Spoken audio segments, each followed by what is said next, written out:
Salut, c'est Hugo, j'espère que vous allez bien. On est vendredi et ça, écoutez, ça fait très plaisir. Fin de semaine et début du week-end. On est parti pour un nouveau résumé de l'actualité du jour. Et on commence donc avec un premier sujet. Je vous l'avais promis hier, vous n'étiez pas nombreux à le réclamer, mais on en parle quand même parce que c'est important. On va parler de la polémique autour du vaccin AstraZeneca, qui est l'un des 3 vaccins contre le coronavirus qui est autorisé en France actuellement. En fait, ces derniers jours, plusieurs pays européens comme l'Autriche ou encore le Danemark ont observé plusieurs cas graves de formation de caillots sanguins chez certains patients qui avaient reçu une dose d'AstraZeneca. Donc des caillots sanguins, pour qu'on soit tous sur la même longueur d'onde, c'est lorsque le sang se durcit et devient donc en quelque sorte vraiment très grossièrement comme un caillou, et ça peut être très dangereux parce que ça bouche les vaisseaux sanguins, et on appelle ça dans le domaine médical une thrombose. Ces derniers jours donc, l'Australie puis le Danemark ont enregistré chacun un décès par thrombose de personnes ayant reçu le vaccin AstraZeneca, et suite à ces décès,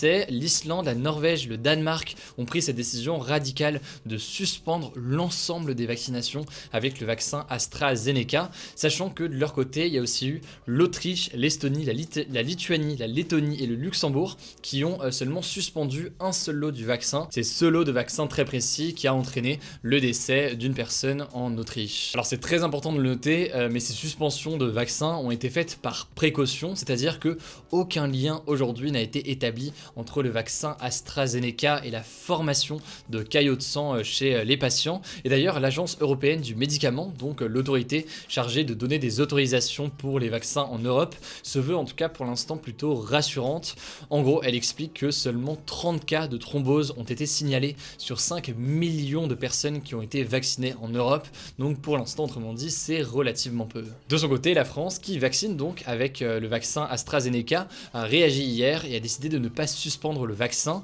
Le ministre de la Santé, Olivier Véran, a expliqué que les bénéfices du vaccin restent bien supérieurs à ces risques éventuels d'événements indésirables.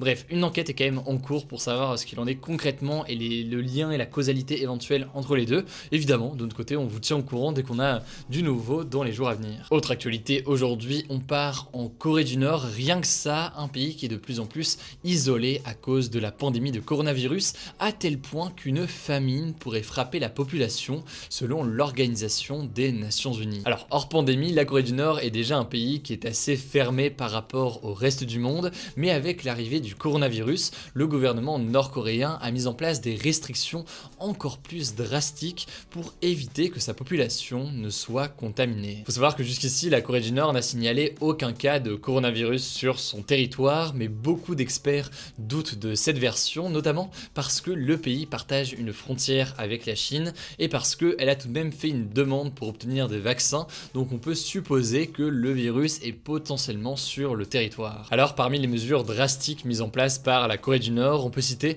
la fermeture complète de toutes les frontières avec l'ordre pour les forces de sécurité de tirer sur n'importe quelle personne qui tente de passer cette frontière. Le truc c'est que avec cette fermeture, eh bien impossible pour les entreprises nord-coréennes de faire du commerce avec le principal allié de la Corée du Nord, à savoir donc la Chine. Selon un observateur de l'Organisation des Nations Unies qui est présent sur place, plusieurs personnes ont déjà été exécutées pour avoir violé ces interdictions en tentant de faire du commerce avec la Chine.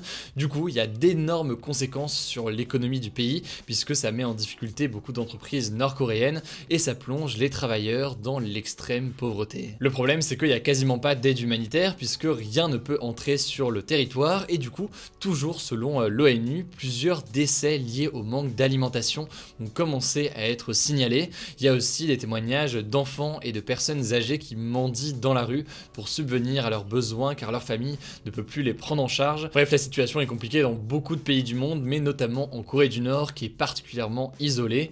L'Organisation des Nations Unies craint que les restrictions mises en place par le gouvernement ne soient disproportionnées par rapport à l'impact de la pandémie elle-même. Bref, affaire à suivre dans les jours à venir. Allez, comme chaque jour, voici d'autres actualités dans ce résumé en bref qui fera plus d'une minute, je vous préviens.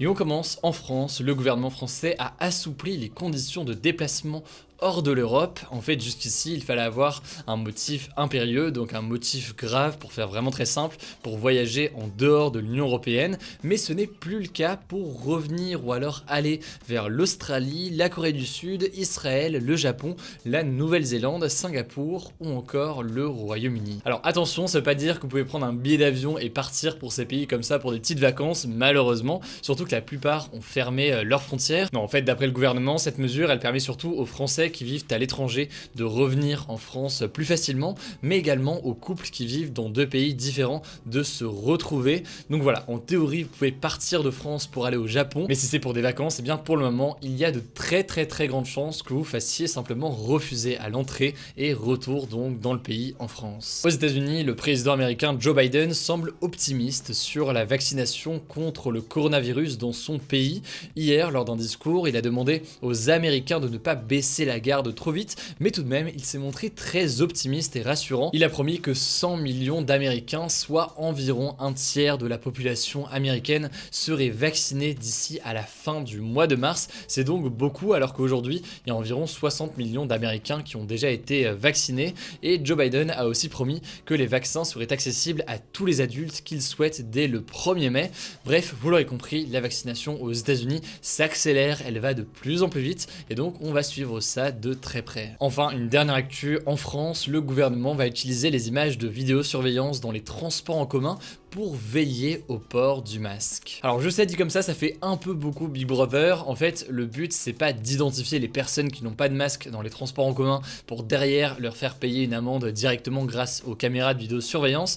Non, l'objectif en fait du gouvernement en faisant ça, selon eux, c'est d'établir des statistiques sur le port du masque dans les transports pour ensuite éventuellement adapter les mesures concernant le port du masque, concernant le nombre de personnes dans les rames, etc. En tout cas, c'est une mesure qui est temporaire et elle devrait s'arrêter dans un an, soit le 11 mars 2022. Alors où est-ce que je me trouve aujourd'hui? Eh bien j'étais à Barcelone en Espagne. Bon, au départ je voulais faire une petite anecdote sur le football à Barcelone, mais vu qu'ils ont été éliminés par le PSG en Ligue des Champions, on va parler d'autre chose. On va donc parler de la Sagrada Familia aujourd'hui. Alors vous connaissez peut-être, c'est une énorme basilique à Barcelone. Sa construction a commencé en 1882 et elle n'est toujours pas terminée. Alors c'est une œuvre assez monumentale et d'ailleurs au sommet une immense étoile lumineuse devrait être installée à la fin tout en haut de la basilique. Elle devrait pouvoir être vue de n'importe quel lieu à Barcelone.